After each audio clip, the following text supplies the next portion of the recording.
വളരെ ആകസ്മികമായ ഒരു വിയോഗം ജീവിച്ചുണ്ടായിരുന്നു. ഒരു ഷോക്കിങ്ങാണ്.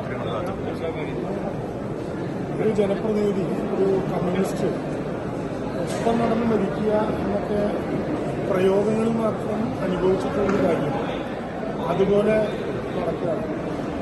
ഒരു ജനപ്രതിനിധിയെ സംബന്ധിച്ചിടത്തോളം ജീവിതത്തിൽ ഒരു പക്ഷേ ഏറ്റവും വലിയ മോഹമായിരിക്കും അവസാന നിമിഷം വരെ താൻ പ്രതിനിധീകരിക്കുന്ന ജനങ്ങൾക്ക് വേണ്ടി സംസാരിച്ചുകൊണ്ടേയിരിക്കുക.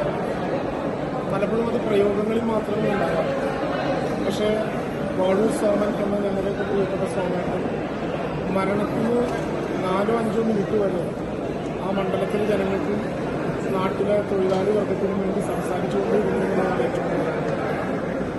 എല്ലാ വർഷവും ഞങ്ങൾ നടത്താറുള്ള MLA-മാരും ജില്ലാ കളക്ടറും റവന്യൂ ഉദ്യോഗസ്ഥന്മാരും ഒക്കെ പങ്കെടുക്കുന്ന ജില്ലാ റവന്യൂ അസംബ്ലിയിൽ പങ്കെടുക്കാൻ വേണ്ടി മാത്രമാണ് ഇന്നലെ തിരുവനന്തപുരത്ത് വരുന്നത്. ഉച്ചയ്ക്ക് ഞങ്ങൾ ഒരുമിച്ചാണ് ഭക്ഷണം കഴിച്ചത്. സാധാരണത്തേതിൽ നിന്ന് ഏതെങ്കിലും വിധത്തിലുള്ള പ്രയാസമോ ക്ഷീണമോ ഒന്നും കണ്ടായിരുന്നു. വയനാട് ഇടുക്കി ജില്ലകൾക്ക് വേണ്ടിയുള്ള യോഗമായിരുന്നു. ഇടുക്കി ജില്ലക്കാർ ആദ്യം സംസാരിക്കാൻ തീരുമാനിച്ചു. വയനാട്ടിലെ ചുമതലക്കാരനായിട്ടുള്ള മന്ത്രിയായിട്ടുള്ള ഓർമ്മയോട് ചോദിച്ചാൽ വരാനിത്തിന് വൈകുന്നത് കൊണ്ട് ആദ്യം ഇടുക്കി ജില്ലയിലെ പ്രശ്നങ്ങൾ കളക്ടറുടെ അവതരണം നടത്തി. 3 MLA-മാരായിരുന്നു ഇവിടെ നിന്നുണ്ടായിരുന്നു. അതിൽ ആദ്യം സംസാരിച്ചത് സോമേട്ടനാണ്.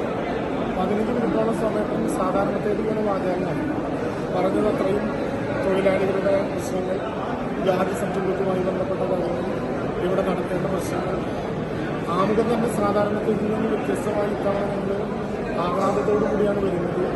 ഇടുക്കി ജില്ലയെ സംബന്ധിച്ചിടത്തോളം ഭൂപതിവ് നിയമ ഭേദഗതി വന്നു, ചട്ടവുമായി എന്ന് മന്ത്രി ആമുഖത്തിൽ പറഞ്ഞു. വളരെ സന്തോഷത്തിലാണ് ഞങ്ങളെല്ലാവരും എന്ന പ്രഖ്യാപനത്തോടു കൂടിയാണ്.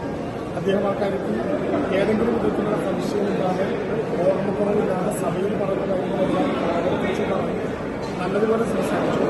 തുടർന്ന് 2 MLA-മാർ കൂടി യേശാനും രാജ്യവും കൂടി സംസാരിച്ചു കഴിഞ്ഞപ്പോൾ ഞാനതിന് വളരെ പോസിറ്റീവായിട്ട് മറുപടി തന്നെ പറഞ്ഞു. പൊതുവെ സന്തോഷം രേഖപ്പെടുത്തി. ഇടുക്കി ജില്ലക്കാർ പോകാൻ വയനാട്ടിൽ തുടങ്ങാൻ എന്ന് പറഞ്ഞ് കരങ്ങിയതാണ്. ഒരു 3-4 മിനിറ്റ് കൊണ്ടാണ് എൻ്റെ പ്രൈവറ്റ് സെക്രട്ടറിയോട് സോമേട്ടനെന്ന് എന്ന് പറഞ്ഞു. ഞങ്ങളെല്ലാവരും എഴുന്നേറ്റ് ഓടിച്ചിട്ടുണ്ട്. കാര്യത്തിനെതിരെ മറ്റു ചെയ്ത് കേൾക്കാൻ പറ്റുന്നത് അവിടെ ഒരു തൊട്ടടുത്തുള്ള ലൈബ്രറി എല്ലാവരും എടുത്ത് മേശയും എടുത്തിട്ടുണ്ടായിരുന്നു.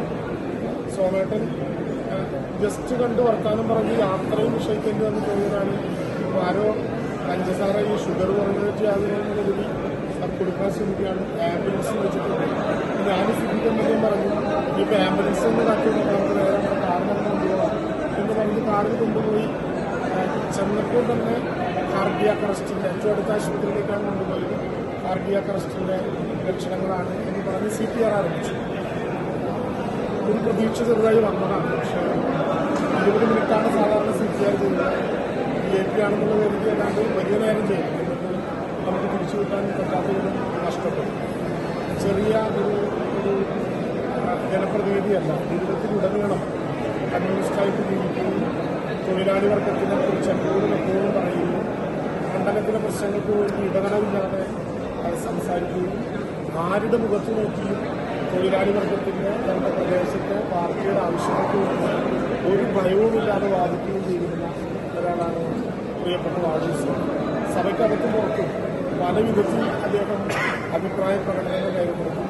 സാധാരണ ഞങ്ങളൊക്കെ പഠിപ്പിച്ച ഒരു കമ്മ്യൂണിസ്റ്റുകാരൻ്റെ സഹജമായ വികാരം എല്ലാ അധികാര കേന്ദ്രത്തിൻ്റെ വിഷയങ്ങളോടും ആ തലത്തിൽ തന്നെ പ്രതികരിച്ചു. എല്ലാവരോടും ജനപ്രതിനിധികളോട് എല്ലാവരോടും ഏറ്റവും നല്ല രീതിയിൽ പ്രതികരിച്ച് ജനങ്ങളുടെ പക്ഷത്ത് നിന്ന് തുടർച്ചയായി അദ്ദേഹത്തിൻ്റെ ഇടപെടൽ വലിയ ആശ്വാസമായി ജനങ്ങൾ അനുഭവിക്കുന്ന ഒരു ഘട്ടത്തിലാണ്. ഒട്ടും പ്രതീക്ഷിക്കാതെ എന്റെ ബോധമില്ലാത്തൊരു കോമാളിയാണ് നടന്നതെന്നൊക്കെ പറയുന്നത് പോലെ ഒപ്പം നടന്ന് നമ്മുടെ ഒപ്പം നിന്ന് സംസാരിച്ചുകൊണ്ടാണ് നഷ്ടപ്പെട്ടത്. വല്ലാത്ത ഒരു നഷ്ടമാണ് യഥാർത്ഥത്തിൽ ഉണ്ടായിട്ടുള്ളത്. നേരത്തെ തന്നെ പീരുമേട് മേഖലയിലും തൊഴിലാളി വർഗത്തിലും നടത്തിയിട്ടുള്ള അനുഭവങ്ങളുടെ ദീർഘമായിട്ടുള്ളൊരു പാരമ്പര്യമാണ്. ചെറിയ കാലത്തിനുള്ളിൽ നല്ല ജനപ്രതിനിധിയായി നിൽക്കാൻ അദ്ദേഹത്തിന് കഠിന മർദ്ദനങ്ങൾ ഏറ്റുവാങ്ങിയിട്ടുണ്ട്. പോലീസിൻ്റെ ക്രൂരമായ മർദ്ദനങ്ങൾ ശരീരത്തിൻ്റെ രൂപത്തെ തന്നെ ബാധിച്ചിട്ടുണ്ട്. അപ്പോൾ ഒന്നും ഒരു കുരുക്കവുമില്ലാതെ അന്ന് പറഞ്ഞ അതേ കരുത്തോടെ അന്ന് ഉയർത്തിപ്പിടിച്ച മുദ്രാവാക്യത്തിൻ്റെ അതേ ശബ്ദത്തോടെ പോയി നിൽക്കാൻ കഴിയുന്ന സമുജ്വലനായിട്ടുള്ള ജനപ്രതിനിധി ഞാനിപ്പോൾ ഓർക്കാണ്.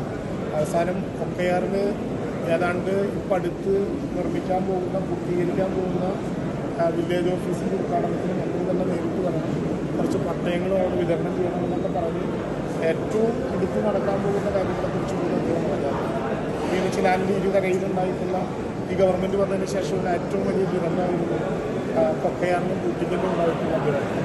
കൊക്കയാറിനും കൂട്ടിക്കലും ഉണ്ടായിരുന്ന ദുരന്തം ഞങ്ങൾ എല്ലാവരും ഒരുമിച്ചായിരുന്നു എല്ലാ ഘട്ടത്തിലും. ആ വിഷയത്തിൽ തുടർന്ന് പുനരധിവാസം ഉൾപ്പെടെയുള്ള പ്രശ്നങ്ങൾ എല്ലാവരുമായി സംസാരിക്കാനും അതിനുവേണ്ടി ആവശ്യപ്പെടാനും നിരന്തരമായി ശബ്ദമുയർത്താനും ഒക്കെ അദ്ദേഹം ശ്രമിച്ചിട്ടുള്ള കാര്യങ്ങൾ. ഞാനതുകൊണ്ടാണ് പറഞ്ഞത് കേവലം 4 വർഷക്കാലത്തെ ജനപ്രതിനിധി എന്നുള്ള നിലയിൽ എക്സ്പീരിയൻസ് അല്ല, ജനങ്ങളോടൊപ്പം നിന്ന ഒരു ജീവിതകാലം മുഴുവൻ വരെയുള്ള അനുഭവങ്ങളാണ് 4 വർഷക്കാലം അദ്ദേഹം സഭയ്ക്കകത്തും പുറത്തും ജനപ്രതിനിധി എന്ന നിലയിൽ പ്രതികരിച്ചത്. ബഹുമാനപ്പെട്ട മുഖ്യമന്ത്രി മുതൽ എല്ലാവരും അദ്ദേഹത്തിൻ്റെ വിവരം അറിഞ്ഞ് ഓടിയെത്തി. പക്ഷേ നമുക്ക് നഷ്ടപ്പെട്ടു. കനത്ത വേദനയും പ്രയാസവുമാണ് നമുക്കെല്ലാവർക്കും ഉള്ളത്. യാഥാർത്ഥ്യത്തെ അംഗീകരിക്കാതിരിക്കാനാവില്ല. വലിയ പ്രയാസവും ബുദ്ധിമുട്ടും